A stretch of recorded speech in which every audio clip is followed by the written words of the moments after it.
Good morning.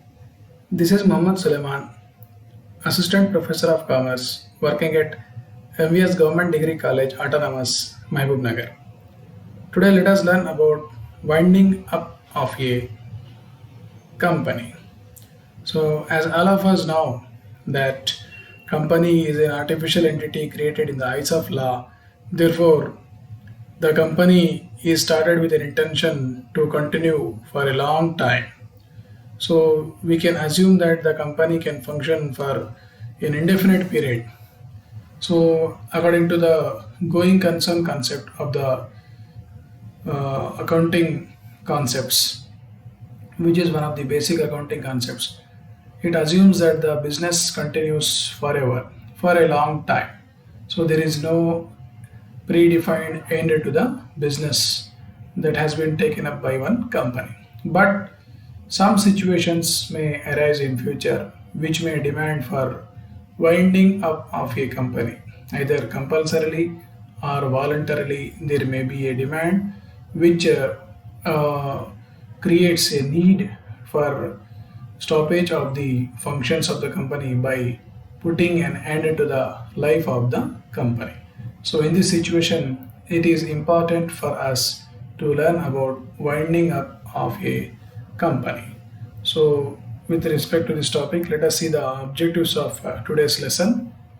So, in today's lesson, we'll be learning about introduction to winding up. Then we'll be learning about meaning of winding up. Then we'll be learning about modes of winding up. Then compulsorily or compulsory winding up by tribunal. Then petition for winding up. Then we will learn about commencement of winding up by tribunal and consequences of winding up order. What are the consequences? Then we'll talk about official liquidators.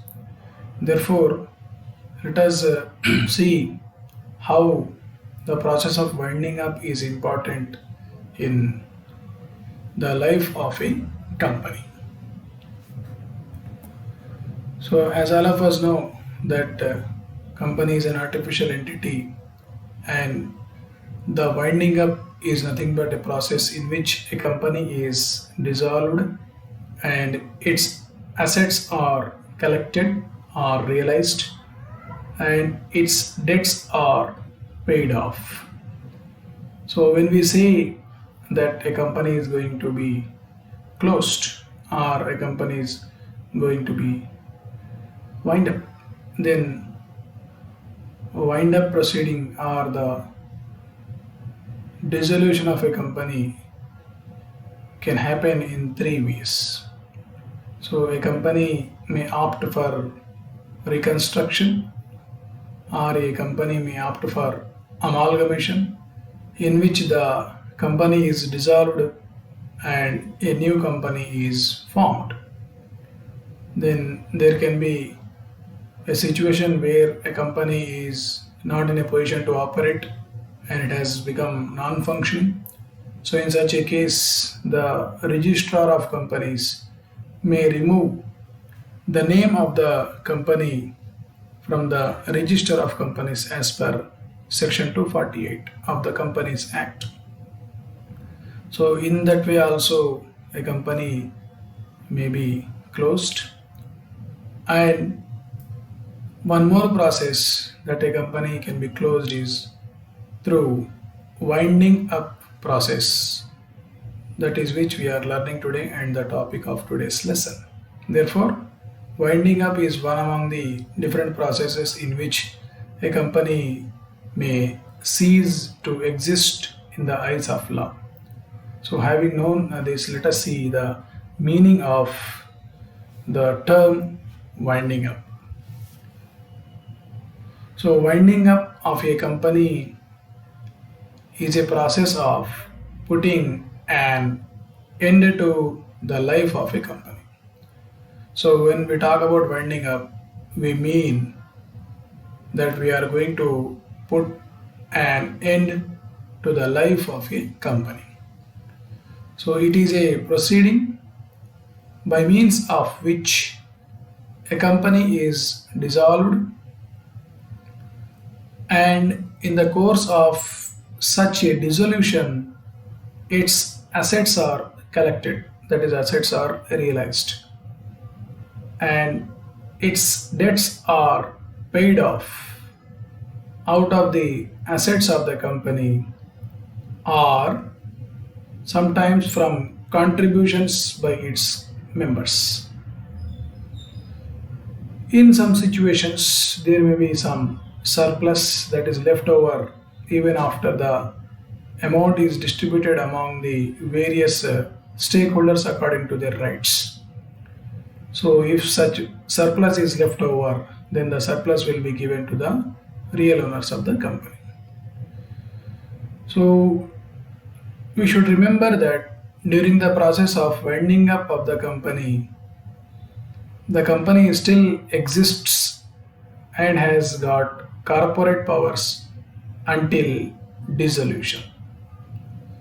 So, till dissolution of the property of the company, the property of the company vests with the company only. And it is important to note that company is not dissolved immediately.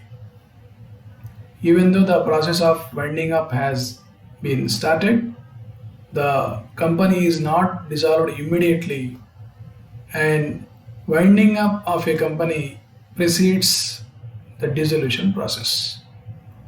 That is, winding up is the first stage and dissolution is the second stage. On the completion of dissolution, the existence of a company comes to an end, and an order for the dissolution of the company is passed by the tribunal, and hence the company name is struck off from the register of companies by the registrar. But on the other hand, in case of winding up, the company's name is not struck off from the register. So, therefore, in between winding up and dissolution, the legal status of the company still continues and it can be sued in a tribunal of law. Therefore, there may be different reasons in which a company may opt for winding up and thereby it may go for dissolution. One possible doubt that we may get in this process is, has the company become insolvent, or is it in a position of bankruptcy? So, in this situation, we have to see the comparison of winding up, bankruptcy, and insolvency. So, when we talk about insolvency, a company cannot be made insolvent, whereas a person can be made insolvent in the capacity of an individual. Therefore, in bankruptcy, the property of the debtor is divested from him and rests in the official receiver or assigned. Whereas, in case of winding up of a company, the property of the company is not divested from it. And as told earlier, an individual can be declared insolvent when he is unable to pay his debts, whereas a company cannot be declared as insolvent even if it is unable to pay its debts. Only winding up process can be taken up. Therefore, there is some distinction between winding up and bankruptcy. So, on a total basis, what we have to understand is winding up of a company is a process of putting an end to the life of a company. So, having known the meaning of winding up of a company, let us see the modes of winding up of a company. So, what are the various ways in which a company can be wound up? So, there are two modes of winding up of a company according to Section 270 of the Companies Act. So, the two ways are, first one is compulsory winding up by the tribunal, and second one is voluntary winding up. So these two are different ways or modes in which a company can be put, the life of the company can be put to an end. So let us learn about compulsory winding up by tribunal. So when we talk about compulsory winding up by the tribunal, a company may be wound up by an order of the tribunal. So if feels necessary, it may pass an order for winding up of a company, and this is called compulsory winding up. So a company may be wound up by an order of the tribunal, and this process is called compulsory winding up. So the tribunal may order for winding up on an application by any person as per Section 272 of the Companies Act. So there may be some grounds on which a person may file an application for the compulsory winding up of a company by stating the reasons. So in such a case, the tribunal will verify the application and it will see the genuineness of the grounds that have been put forth for the purpose of winding up of the company, and if the tribunal is satisfied, then it may pass an order for the compulsory winding up of the company. So when we talk about compulsory winding up of the company, there may be some grounds where a company may be wound up by the tribunal. So some grounds like special resolution, some grounds like inability to pay debts, and just and equitable reason which has been put forth for compulsory winding up of the company, and default in filing profit and loss account and balance sheet or annual return. And some companies may act against sovereignty and integrity of India. And sometimes it may happen that the company is a sick company and it has been declared as sick industrial company under Section 424G of the Companies Act. So here we need to know some detail about each and every ground here. So when we talk about special resolution, special resolution may be made by a company in which special resolution by a company may be passed in order to resolve that the company shall be wound up compulsorily by the tribunal. So if the company has a special resolution resolved that it may be wound up by the tribunal may pass a winding up order. And we have to remember that the power of the tribunal in such a case is discretionary and should be exercised only where a proper reason is identified. And in some situations, the tribunal may refuse to order the winding up where the winding up process is opposed to public policy or public interest, or if it is in opposition to company's interest.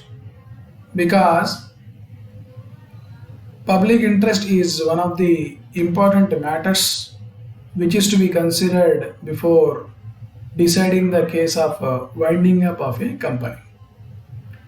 The only fact that resolution has been passed by the shareholders will not suffice the reason for winding up of the company. Therefore, the discretionary power of the tribunal may be used, and it will be checked, and based on the facts and other circumstances, if the shareholders decide to close the company or compulsorily winding up the company, then they may pass a resolution. And the shareholders are best stakeholders to decide whether a company shall continue or not, because they are the real owners of the company. And winding up under this ground is not a common feature, because if such a large group number or large number of shareholders want the company to be wound up, they may prefer the voluntary winding up process instead of going for compulsorily winding up by the tribunal, because it is easy and cheaper. Therefore, special resolution is one among the different grounds in which the compulsory winding up of the company may be taken up. And the second ground is inability to pay debts. In some companies, it may happen that the company is unable to pay its debts. The debts are more, and the company is not commercially solvent. And the basis for passing an order for winding up under this case is the company has ceased to be commercially solvent. That is, it is unable to meet its current demands. Although the assets, when realized in future, may be more than its liabilities, but the company is not in a situation to meet its current demand. Therefore, inability to pay debts is to be taken in commercial sense. And the test of inability to pay debts is whether the company can pay its existing liabilities. Existing liabilities can be paid or not will be seen. And according to section 271 of the Companies Act, a company shall be deemed to be unable to pay its debts in some special cases. In some special cases like a statutory notice. So naturally, every company will have creditors who have supplied some raw material or rendered some service and are supposed to receive their money from the company. So, in such a case, if a creditor to whom the company owes a good amount, say for example, rupees 1 lakh or more, and the creditor has served a notice in the name of the company at the registrar's office for payment, and the company has neglected to pay the amount for 3 weeks, or in case of non-payment also, the company has failed to satisfy the creditor. So in such a situation, this statutory notice is taken into consideration, and the tribunal, if satisfied, will take an appropriate order after the notice is served to the company. A notice of demand giving less than 3 weeks time does not make the demand ineffective. However, where the company assumes the disputes, where the company observes the disputes, the bad debts, and the tribunal is satisfied with the defense of the company, the tribunal will not order for its winding up, and the case will be settled in favor of the company. So this is one reason wherein through a statutory notice the inability of a company can be proved. Inability of a company to pay its debts can be proved. And one more one more case is in case of a decreed debt. If the execution or other process issued on a decree or order from any civil court in favor of a creditor is returned unsatisfied or unfulfilled in full or in part, then in such a case also the inability of the company to pay the debts can be claimed. Then one more reason is commercial insolvency. When the company is commercially insolvent and if it is proved to the satisfaction of the tribunal that the company is unable to pay its debts, and in determining whether a company is unable to pay its debts or not, the tribunal may take into account the contingent and prospective liabilities that are supposed to be paid by the company. Then, what has to be proved under this case is not whether the company assets exceed its liabilities, but whether it is unable to meet its current demands. If a company is unable to meet its current liabilities, it is commercially insolvent and liable to be wound up. Where in some situations the tribunal is satisfied that the petitioner's debt is bona fide, disputed, the tribunal will dismiss the petition even though the company's condition is such that it is unable to pay its debt as they fall due. So in this case, the tribunal will decide whether the commercial insolvency of the company is acceptable or not. So a petition for winding up made with a view to enforcing payment of a debt which is bona fide disputed by the company, and the tribunal may not consider such an application or plea, and the plea will be dismissed. Therefore, inability to pay the debts shall be a true position wherein the company is commercially insolvent, and the reasons that have been mentioned for its commercial insolvency or inability to pay the debts should be bona fide and genuine. Then only the tribunal will decide on the compulsory winding up of the company on the grounds of inability to pay the debts. Therefore, inability to pay the debts will be decided by the tribunal. And one more ground wherein the tribunal may go for compulsory winding up of the company is the reason where just and equitable situation is found by the tribunal.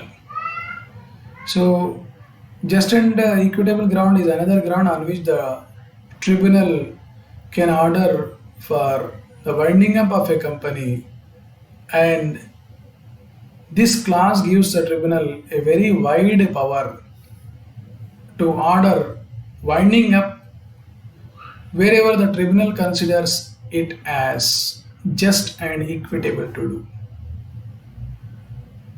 And the tribunal will consider such grounds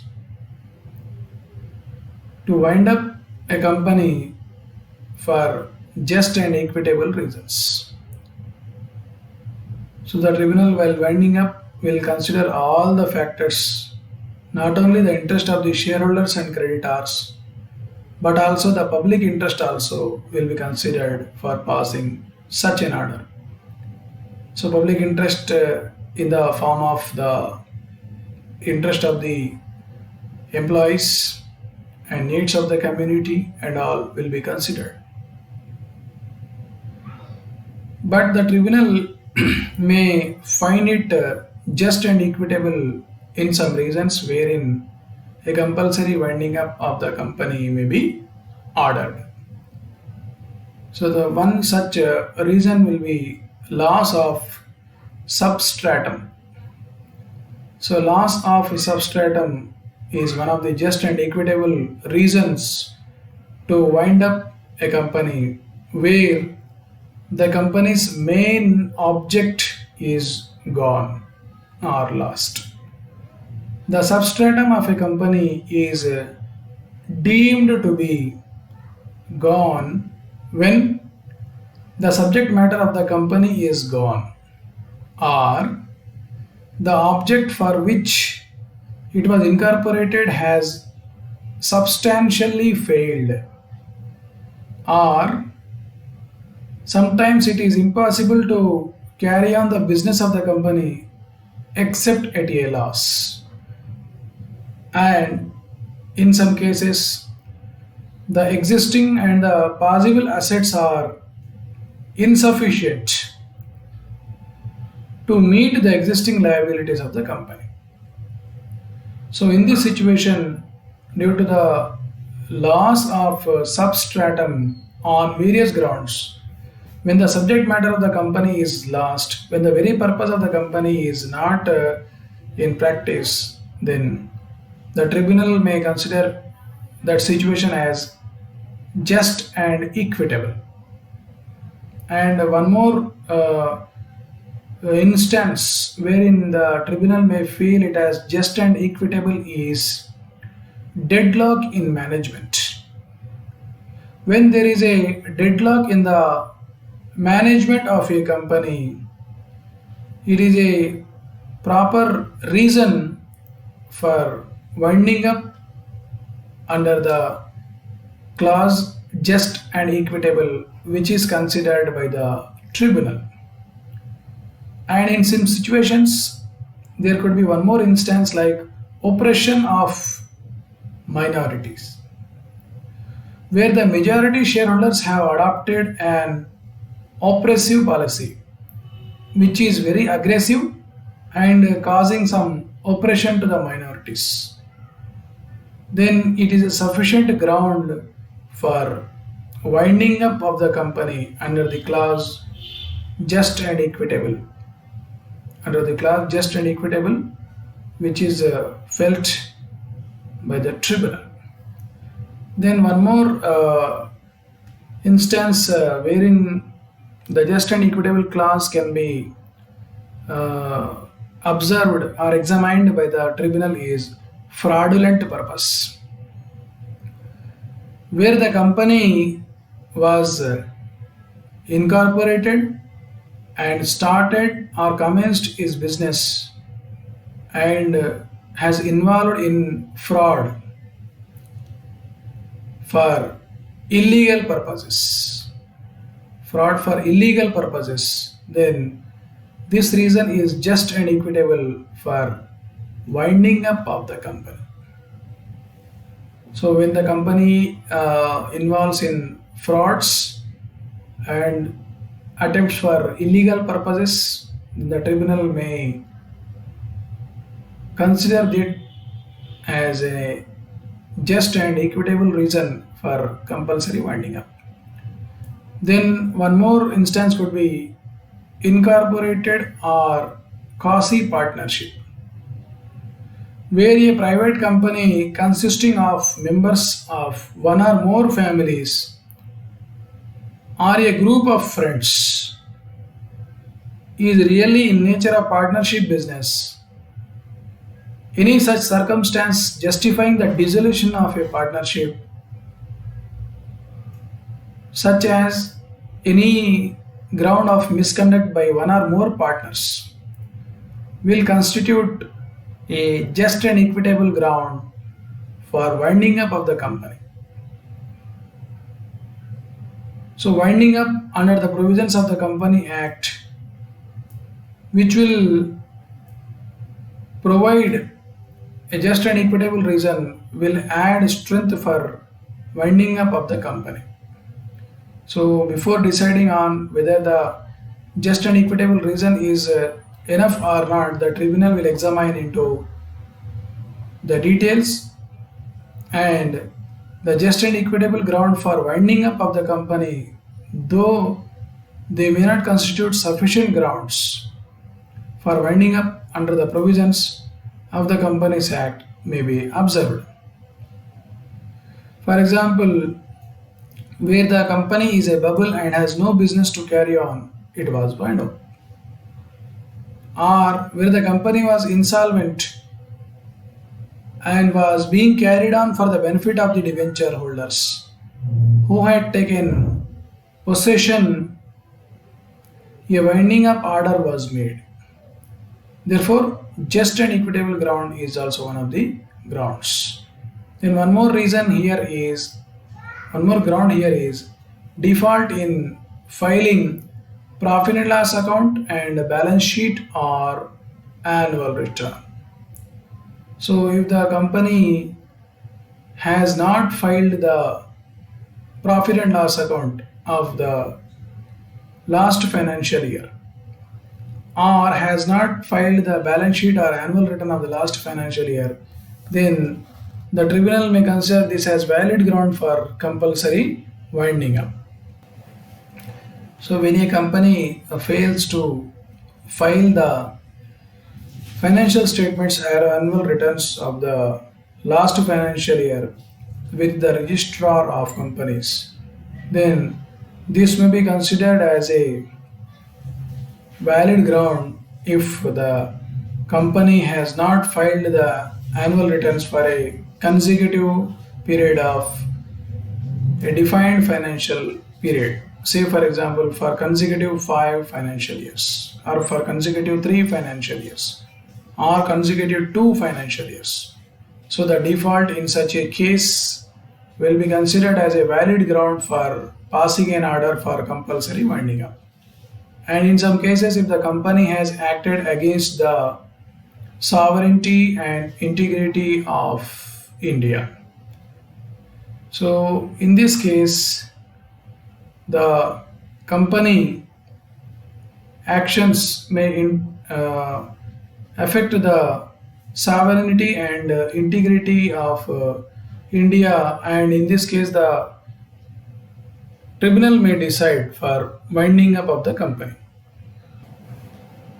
So, due to the actions taken by some company, then the company has acted against the interests of the integrity of India, let us assume, or the security of the state, or the friendly relations with foreign states are disturbed, or the public order or decency and morality procedures are not followed, then in such a case, the reasons are considered to be valid, and on the grounds of such actions like acting against the interest of sovereignty and integrity of India will be considered, and the tribunal may pass an order for compulsory winding up of the company.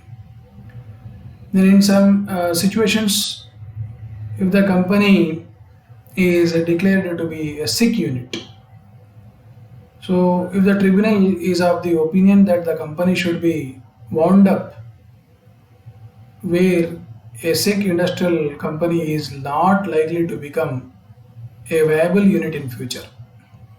So, if the tribunal opines that there is no question of recovery or viability of such company in future, then the tribunal may consider that reason to be just and equitable, and it may pass an order for compulsory winding up by the tribunal.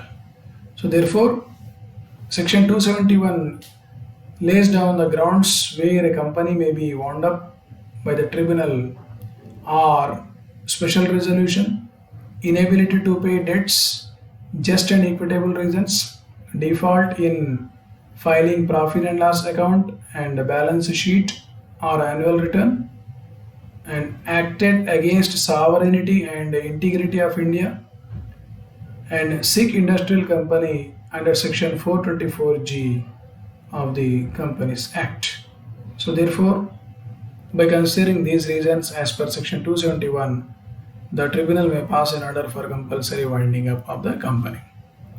So now we shall see about the petition for winding up of the company.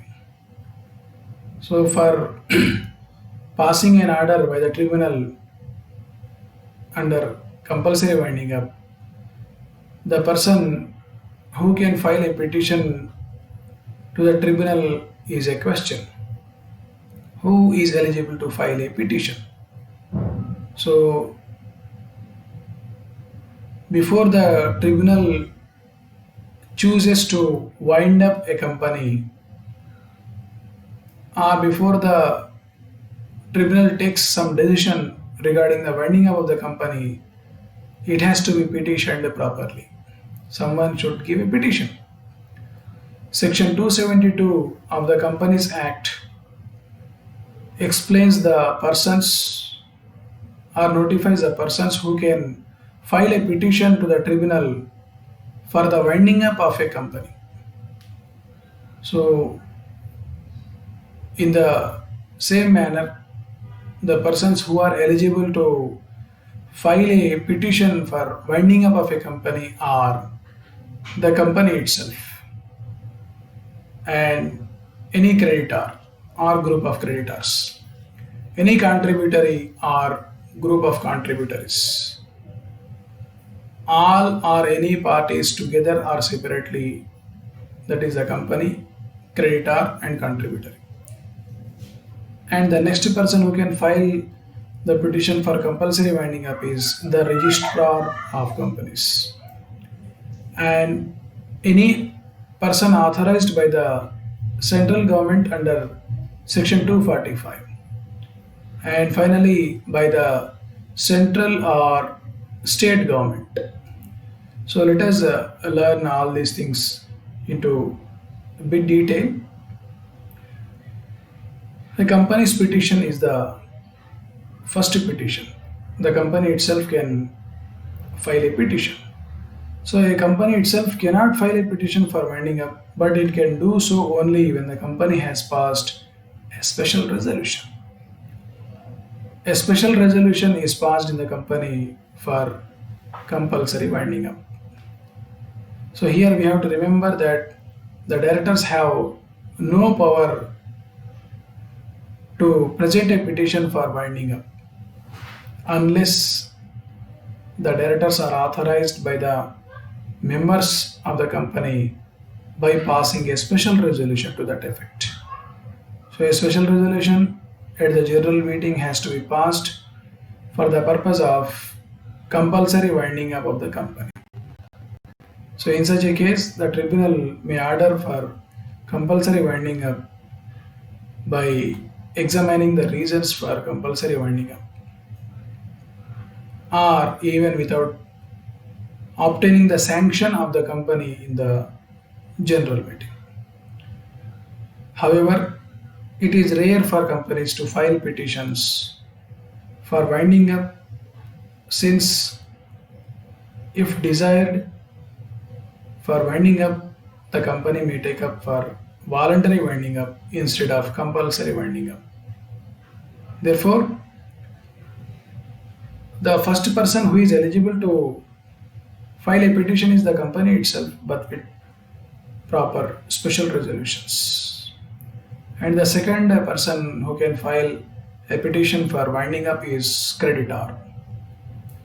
So a creditor can also apply for winding up of a company, and here we need to remember that the term creditor is not limited to one to whom a debt is due by the company, but it includes every person who has a claim against the property of the company, whether it is actual or contingent.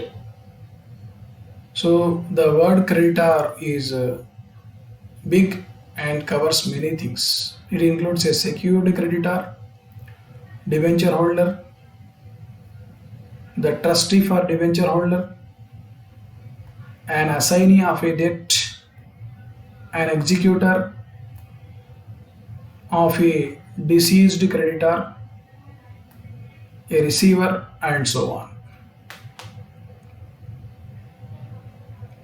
The tribunal will not order the winding up of a company until and unless it is satisfied that the reason mentioned by the creditor is a genuine one and can be accepted. Sometimes a petition is brought by the contingent or prospective creditor. So, where a petition is brought by a contingent or prospective creditor or a group of creditors, it shall not be admitted before the leave of the tribunal is obtained. So, the central or state government or municipal authorities to whom any tax or public charges are due from the company is also treated as a creditor and can present a winding up petition. And sometimes a foreigner can also apply for winding up. A foreigner can also apply for winding up, and a company, if it is having some dues to the foreigner or his representative, that is a foreign agent, he may ask for winding up of the company. Therefore, it could be a company, it could be a creditor also. And third person who can file a petition is a contributory, or in simple terms, it is called contributory's petition. So the term contributory means every person liable to contribute to the assets of the company, and even in the event of the company being wound up.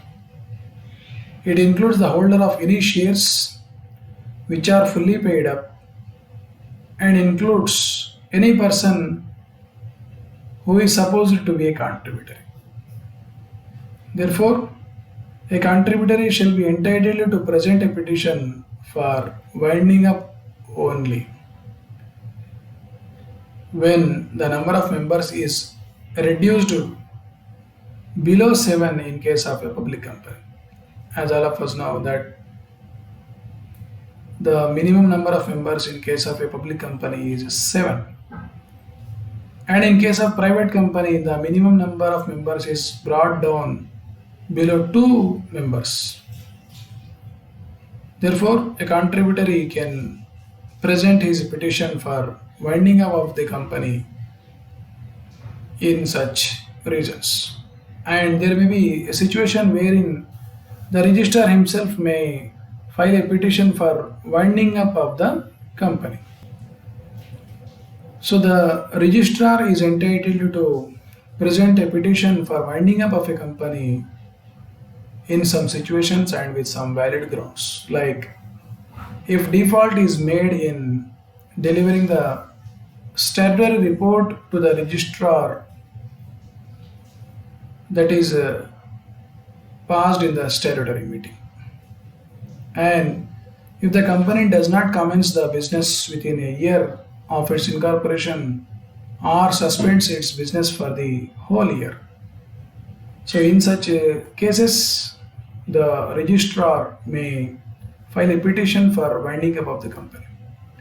And in some situations, the person authorized by central government may file a petition for winding up of the company in certain cases. And in some situations, the central or state government may file a petition for compulsory winding up of the company as per section 271, where the company has acted against the interests of sovereignty and integrity of India, or it has a threat to security of the state or the friendly relations with the foreign states. So in such a case also the petition for compulsory winding up may be taken up. Now let us see the commencement of winding up of the tribunal. The winding up of a company is deemed to commence at the time of the presentation of the petition for winding up. Once the petition for winding up put has been presented, the winding up process is supposed to be started. So now we have consequences of winding up order.